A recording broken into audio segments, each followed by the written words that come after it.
Before I say anything else, I want to thank Paul and Vicki for opening up the hangar for this celebration. Can you hear me? I'm going to come talk right into it. Okay, thank you, Paul and Vicki, for opening up your hangar. It's funny that you mentioned the path that gets you here. Steve Steele from the FAA was supposed to be here to give John this presentation. And he sends his regrets. I spoke with him this morning. Well, okay, that's all right. I know he's got a wedding or something he's got to be at in Pittsburgh. And he's a Fed anyway, so we don't want any Feds in here. That's right. So our stories will be a little better. But anyway, in the path that got me here, it's because Steve isn't here, and of all the people that would love to do this for, it's for John.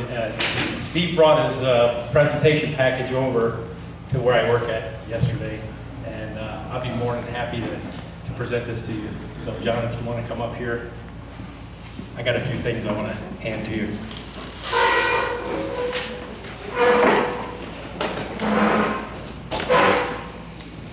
The first is your certificate from the FAA for your 50 years as a mechanic. And I did tell Steve that it's actually 60, but he said he didn't have an award for that yet. I tried to make sure I had a good cushion, you know. Can you guys please, There it is. can you guys please pose? There's old Charlie Taylor. Look at me, John. Look at me. Look at me. Yeah. I remember I was helping old Charlie Taylor on the Wright Brothers 1903 flight. And he had me put the propeller on, and we cranked up the engine, and the damn thing wanted to go backwards, you know. And I found out I put the propeller on backwards, you know. So other than that, that's the only screw up I ever did in aviation. Well, John, this is yours. Enjoy that. Thank you. We got your cake over there, and everyone after this is welcome to have a piece of John's cake. Take a look at it.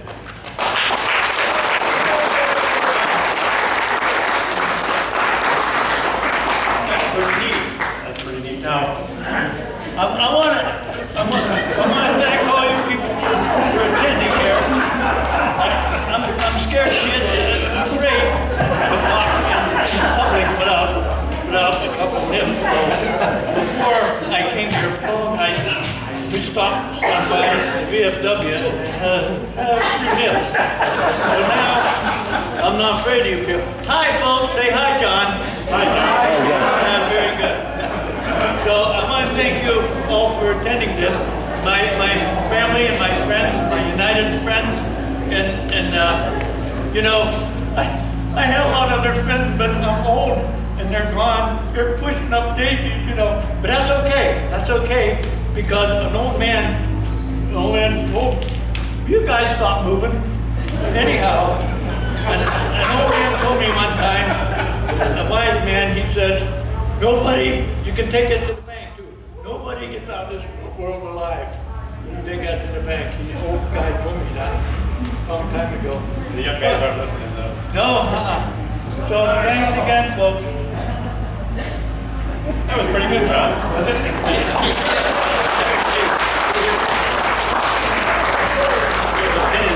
You can put on your hat or your jacket or whatever. Are you talking to Mike? It's a pin. It's a 50-year award. Oh, yeah. I can put that on my belt. You can put it on your lapel. Put it on your hat. And Who took my coffee? and the FAA got this right. The one thing they remembered was that for 50 years of service, there's also, where's Gene? Gene? The FAA also insists that you have this pin honoring the 50 years that you had to put up with it.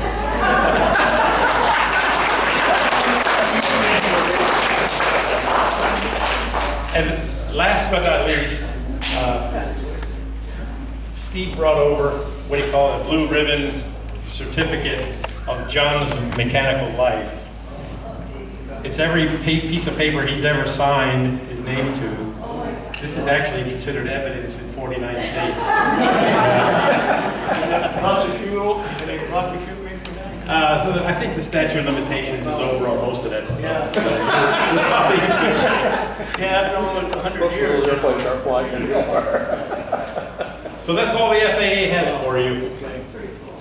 You take this. Count your blessings. I'll give that to Jean, she can hang on to it. Thank you, John, for all your time and service. Thanks for being a mentor to me as well.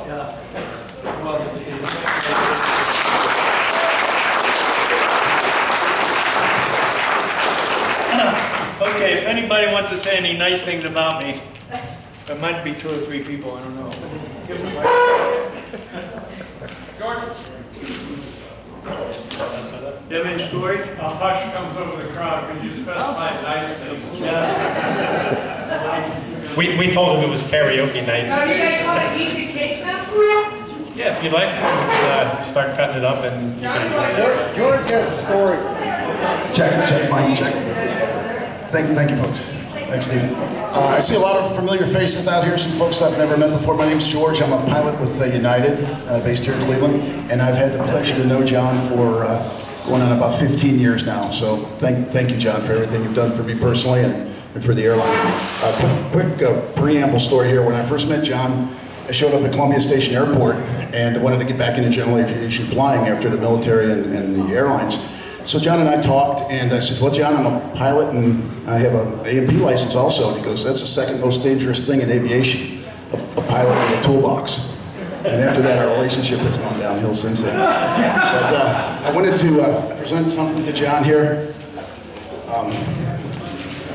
If you can have a seat, we're gonna have to sit down for this.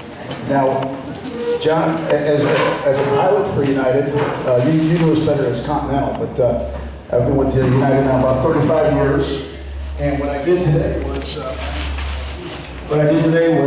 steal a, was there a Fed here? No Fed. What I did was steal a logbook from one of our airplanes. And I know John's been at United for 30, how many years have you been now? 41 years. And after all these decades, I'm sure you missed it a little bit. So we wanted to bring a little bit of United to you tonight. So we stole the logbook, and we wanted to bring it here and open it up and see what it said. And the logbook write-up says, evidence of a possible bird strike found by flight crew during a walk-around. The no guts found and signed by a captain, by me. So we wanted to present this to John and ask him, after 35 years, 41 years rather, at United, and remove the evidence, but we need the logbook signed off, John. Can you take care of that for us? Thank you. So we have a good strike. Thank you very much.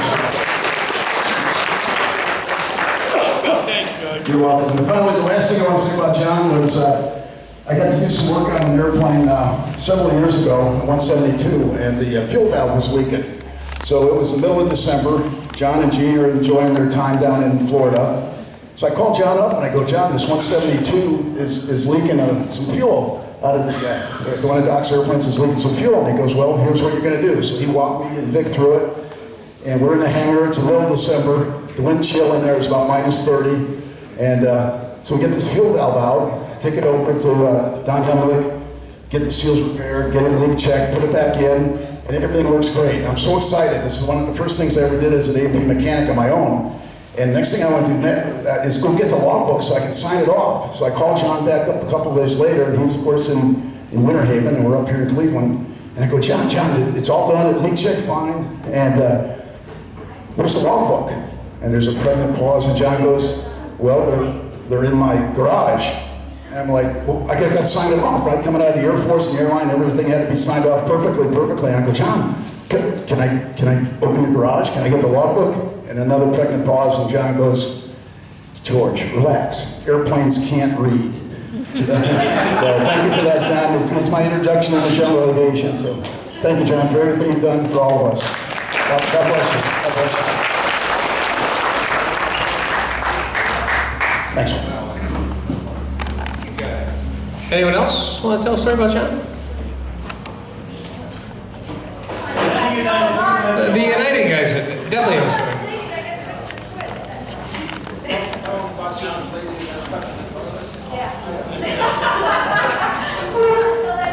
But I would like to thank John for taking my grandson for his first airplane ride.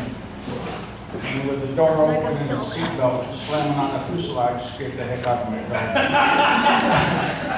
But he made it.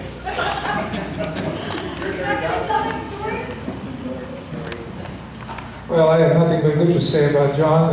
But I always said, hey, John Hughes, are you related to real, Howard Hughes? So that used to be a standing joke around. But he was well respected, and we had really a good bunch of guys working for United Airlines. And there's a lot of experience sitting around here. So keep it flying.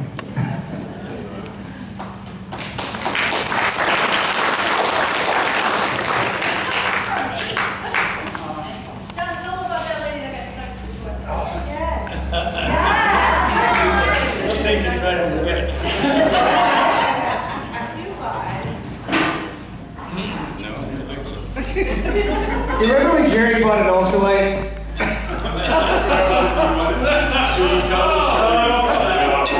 Raise your hand if you trash Jerry's ultralight. So I got this ultralight, the Cold Mark III. Wait a minute, can I say something before? Alright, so a guy walks into an EAA chapter and says, hey, I just bought an ultralight, and I want to learn to fly it. I'll go ahead, Jerry. Unfortunately, at the time when I walked into the EAA chapter and I went to the bathroom and come out, guess what? You were voted president. So don't go to the bathroom and go to the EAA chapter. So I got this ultralight and John worked on it and we did a great job and everything's fine. And we're finally ready to fly this thing.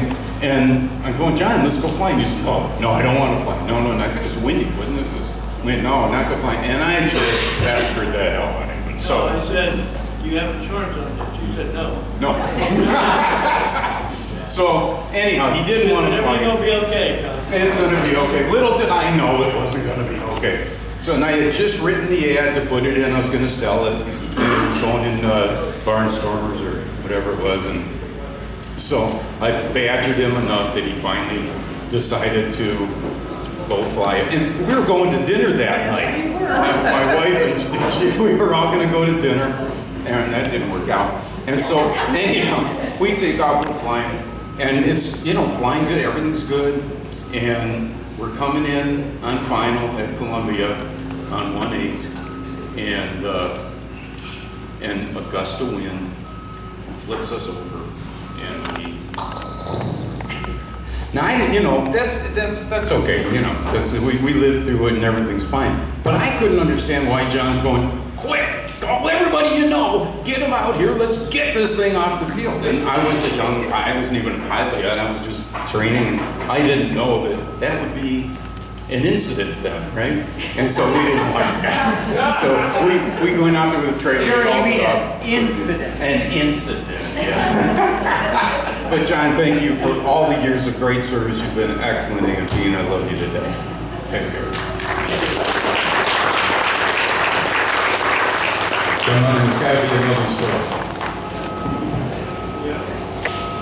So I got into my first airplane I bought was with John Hughes. And there was a red Piper Cub in a hangar that the guy was taking apart. And he was going to take it home because he didn't want to pay for the hangar at Columbia Airport anymore. He's like, I'm going to take this thing home. And then I got John and Vic and Joe. And these guys were like the greatest when it came to knowing everything that was happening at Columbia Airport. So they talked to the guy and they said, hey, we want to buy your airplane. And then we all didn't really have the money, nor did we want our wives to know. That was very important that our wives did not know about this. So John, Vic, and I decided to buy that airplane, but we first tried to get the guy down to 10,000 because it hasn't flown for a while, so we're trying to get it down to 10,000, and he wouldn't budge from 15. So John just says, okay, we'll take 15. So me, being the only guy that's working in this group, right, because Vic and both John are retired, has to come up with $6,500 because John said, I'm going to put $1,500 into labor, and John's always been trying to get money out of me since I met him. I'm just telling you this. I'm watching this guy. So he paid 35, I paid 65, and Vic pays 5. So we get this whole thing done, put together, and flying, and I still have pictures to this day of John hanging upside down in the back of that airplane trying to put everything back together. But that was my first excuse to buy an airplane. Thank you, John.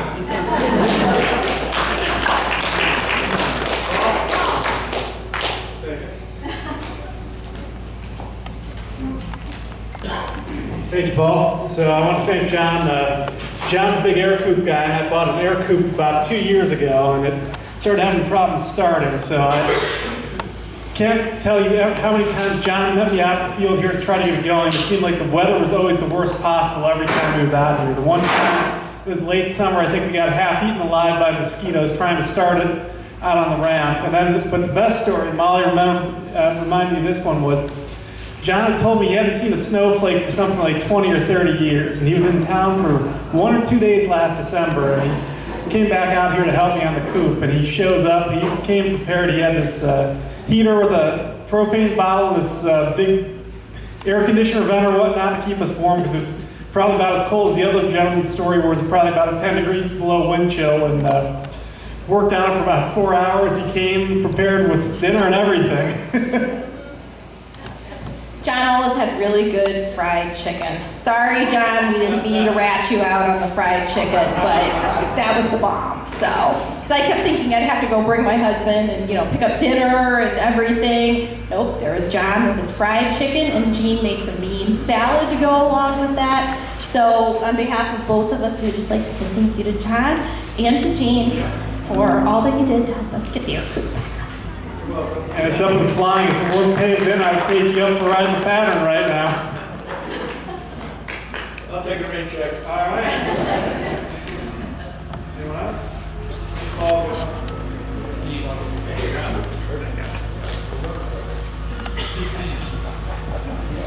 Steve, wherever.